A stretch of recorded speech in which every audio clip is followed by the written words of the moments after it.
La quasi-totalité des résidents des EHPAD ont reçu une première dose. D'après le principal syndicat des maisons de retraite, les visites sont de nouveau autorisées en chambre sur rendez-vous. Mais pourtant, il faut parfois batailler, ce qui crée de la colère, voire de la détresse chez certaines familles, comme cette femme rencontrée par Charles Guyard et qui ne peut pas voir son mari atteint de la maladie d'Alzheimer.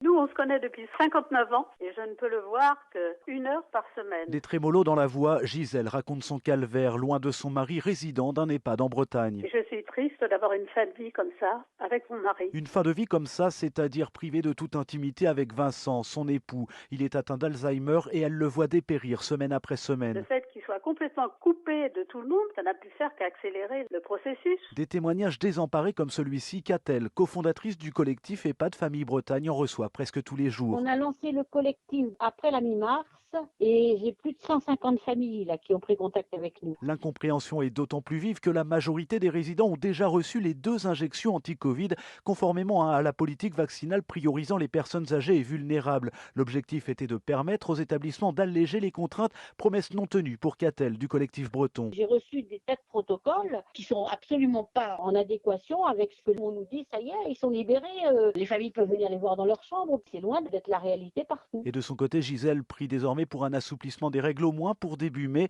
histoire de fêter dignement l'anniversaire de Vincent. J'espère qu'on aura une ouverture. Nantes, Charles Guyard, Europe 1. Et puis, à ces belles retrouvailles.